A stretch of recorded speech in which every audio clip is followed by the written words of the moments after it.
Finally Bharat বিশ্বের সবচেয়ে শক্তিশালী আর ঘাতক নিউক্লিয়ার মিসাইলের টেস্ট করে ফেলেছে, যাকে চীন ছাড়ুন আমেরিকার ইউরোপের মতন দেশও ভয় পায়।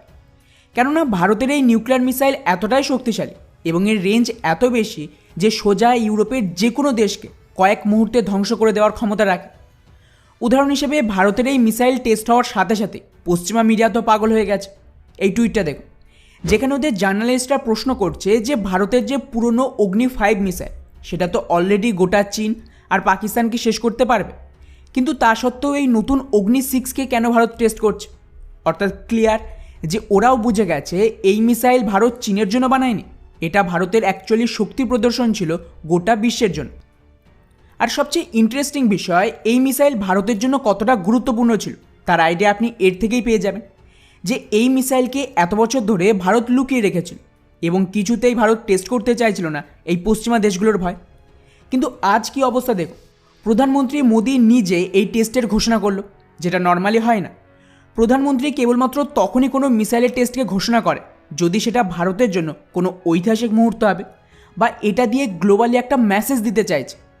উদাহরণ হিসেবে একটু মনে করুন, আমাদের যে অ্যান্টি স্যাটেলাইট মিসাইল ছিল যার সাহায্যে মহাকাশের স্যাটেলাইটকে ধ্বংস করা হয়েছিল, তখন কিন্তু শেষবার প্রধানমন্ত্রী মোদি এর ঘোষণা দিয়েছিল। আর তারপর এত বছর পর আবারও এমনটাই হয়েছে। অর্থাৎ ভারত এখানে ক্লিয়ারলি বোঝাতে চাইছে গ্লোবাল পাওয়ারকে যেখানে একটা নতুন মেম্বার চলে এসেছে। যাই হোক, এটা দেখুন, গতকালই ভারতের তরফ থেকে জানানো হয়েছে যে আমাদের ডিআরডিও নাকি অগ্নি-5 মিসাইলের টেস্ট করেছে, যাতে প্রথমবার অফিসিয়ালি এটা এমআইআরভি ক্যাপাবিলিটির সাথে টেস্ট করা হয়, যাকে ঠেকানো যে কোনো ডিফেন্স সিস্টেমের জন্য ব্যাপক মুশকিল হবে। আর বন্ধুরা, মজার ব্যাপার দেখুন, এটাকে অফিসিয়ালি ডকুমেন্টসে অগ্নি-5 বলা হলো, এটা কিন্তু অগ্নি-6 মিসাইল, যার প্রমাণ আমি এবার দেব। এই ছবিটা দেখো, এটা হলো আমাদের পুরনো অগ্নি-5 মিসাইলের টেস্টের। এখানে মিসাইলের ওপরের দিকের ডিজাইনটাকে খুব ভালোভাবে খেয়াল করুন। এবারে গতকাল যে মিসাইলের টেস্ট হয়েছিল তার ছবি দেখুন, এখানে স্পষ্ট বোঝা যাচ্ছে যে মিসাইলের ওপরের অংশ একদমই আলাদা। পুরনো অগ্নি-5 ত্রিভুজাকার ছিল এবং ওভারঅল সাইজ একটু ছোট ছিল, কিন্তু এবারের এই মিসাইলের যে ডিজাইন সেটা কিন্তু হালকা গোলাকার। এবারে বহু বছর পুরনো এই গ্রাফিক্সটা দেখুন, এপাশে অগ্নি-5কে দেখানো হয়েছে যার কোড নেম ছিল A5, আর সাইডে অগ্নি-6কে দেখানো হয়েছে যার কোড নেম ছিল A6।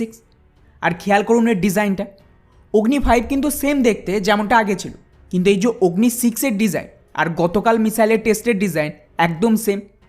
আর আশা করি এর থেকে স্পষ্টভাবে বলার প্রয়োজন নেই যে কেন প্রধানমন্ত্রী মোদি নিজে এই মিসাইলের টেস্টকে নিয়ে টুইট করলো, তা আবার এমন একটা মিসাইল যা অলরেডি সার্ভিসে রয়েছে, চীনের বিরুদ্ধে ডিপ্লয় পর্যন্ত রয়েছে, কিন্তু তাও এটাকে নিয়ে এত বেশি একটা হাইপ তৈরি করা হয়েছে।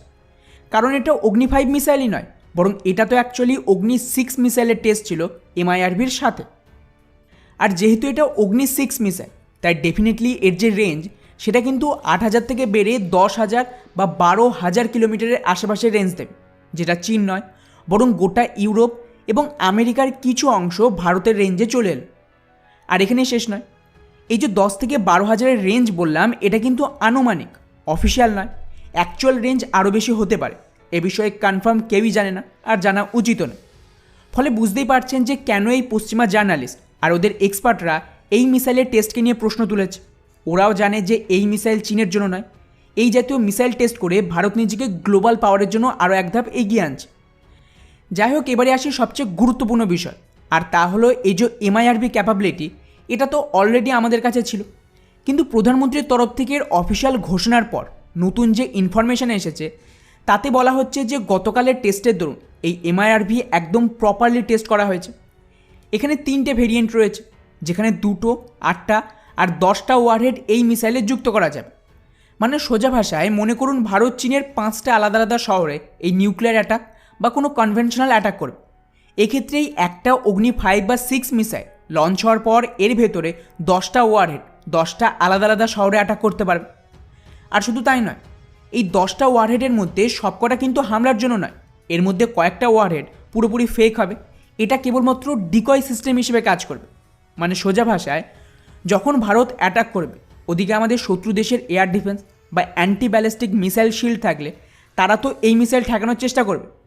সেক্ষেত্রে কী হবে, মনে করুন এই 10টার মধ্যে কয়েকটা ওয়ারহেড ডিকয় হিসেবে কাজ করবে। এর ফলে এই ডিকয় ওয়ারহেডগুলো শত্রুর যে এয়ার ডিফেন্স তাকে ডিস্ট্র্যাক্ট করবে আর সেই সুযোগে বাকি ওয়ারহেড তার জায়গায় গিয়ে হামলা করে দেবে। অর্থাৎ বুঝতেই পারছেন যে এটা ঠিক কতটা শক্তিশালী, যেকে ঠেকানো খুবই মুশকিল।